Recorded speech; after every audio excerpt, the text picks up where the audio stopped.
Hello, friends. I'm a little out of tune. That's okay. Hope everybody's doing great out there. Been a long time, but it's homeschooling. Back on a, what is today? Let's look at the schedule. Today is a fine Wednesday, and I just got home from another long day of sessions, and man, I've been working hard lately. I mean, it's been nonstop, all day sessions, and Uncle Larry's worn out kids. But I just wanted to check in with you guys and, you know, answer a few quick questions in the VCB. Sorry for the heartbreaking news about the bridge in Baltimore. Oh, Lord, I've been watching all these YouTube videos about it, and Can you imagine the bad timing in life? You know, like some of us are just victims of just shit timing, you know? Those poor guys out there in the middle of the night working on that bridge, and all of a sudden the fucking thing that's been standing there for decades just collapses out of nowhere. It's like Ronnie Van Zant says, like when your number's up, and there ain't much you can do about it, you know? But my heart goes out to all those families of those people, man. It's just, that's some shit that would happen to me. You know, some just shit timing.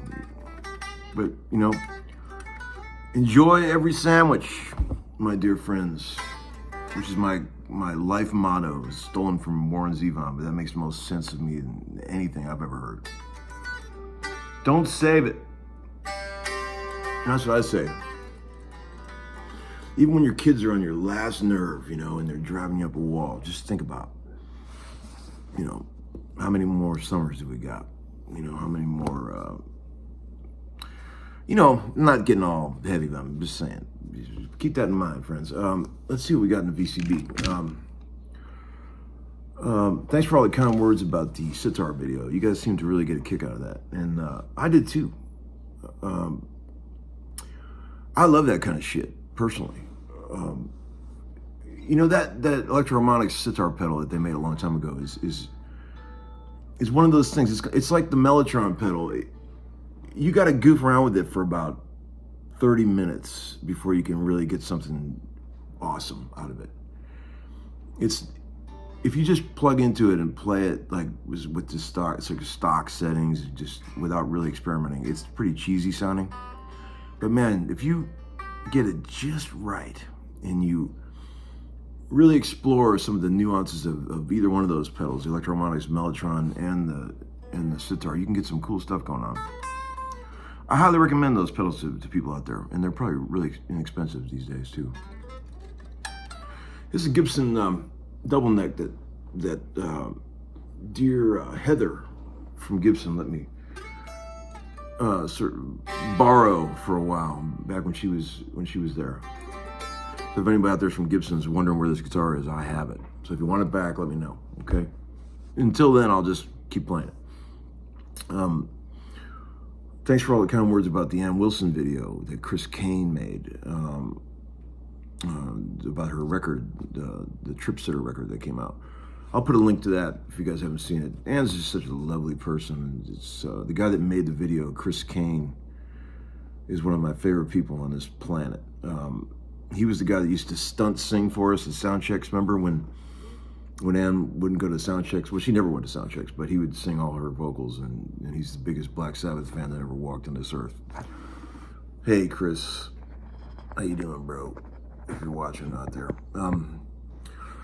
A couple questions. Hey, Larry, how has your life changed since you reached 100,000 subscribers? I haven't noticed any radical differences yet, people. I keep waiting for it to kick in, like some kind of pill that I took. But it's not there yet. I kind of feel the same as I did when I had 99,000.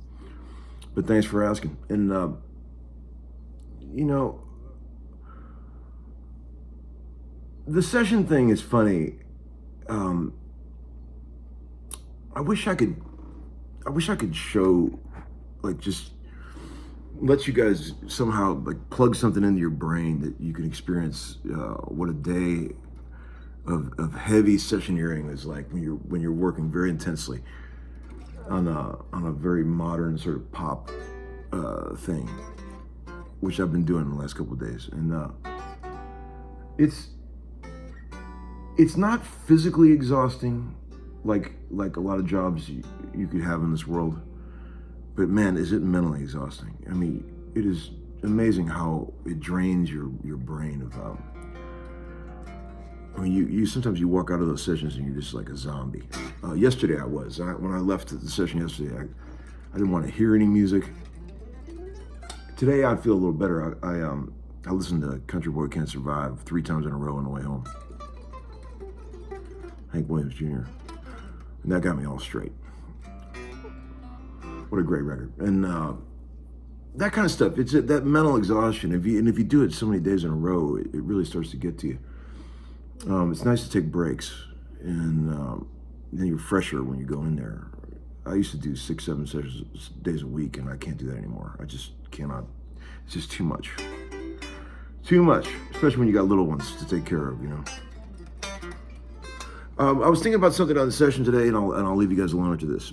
People are always asking me, why do I use so many upstrokes when I'm playing with my right hand picking? Chris Donegan, my old buddy, was one of the first people to point that out to me, because man, it's like 80% of the notes you play are upstrokes. And I've been thinking about that a lot, and it was a subconscious thing that I developed years ago without even thinking about it, just trying to get the right sound out of guitars. You know, like when I'm playing single note lines with clean tones and trying to get the timbre or the notes just right, I find that I have an easier time getting upstroke notes to speak, you know, where they're very present and you can really feel them, you know.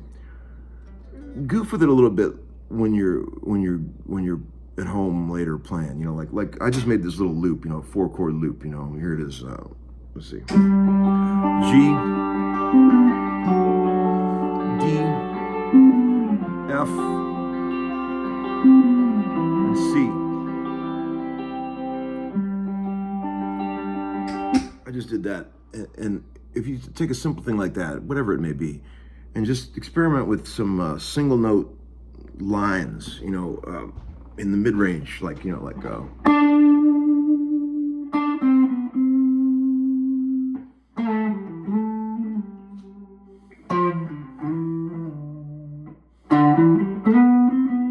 That's just all upstrokes. Listen to the difference. If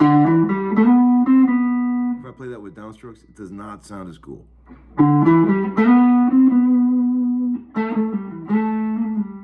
Here's all downstrokes.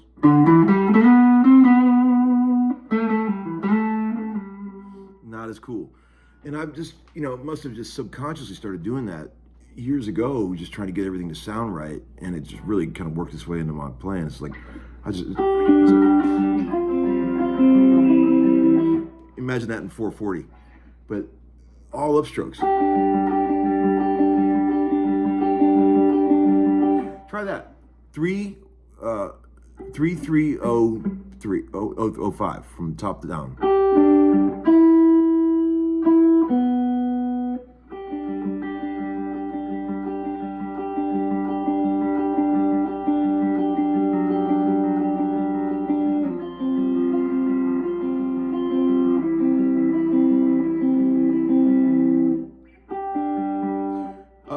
Up, down.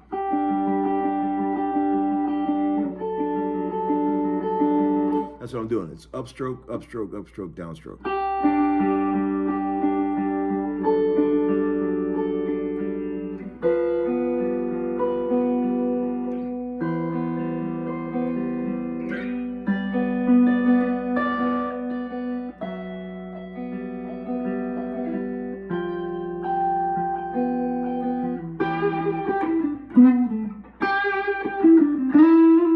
That's all upstrokes, as opposed to,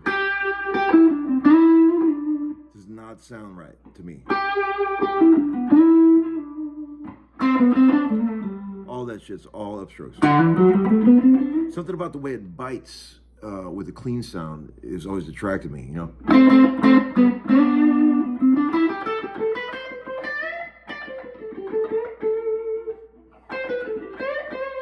I'll try that same thing with downstrokes.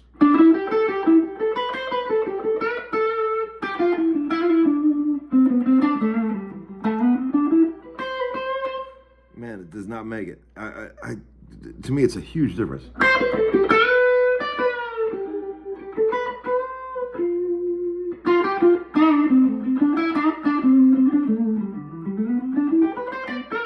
All upstrokes. Check it out, people. Later on when you're goofing around.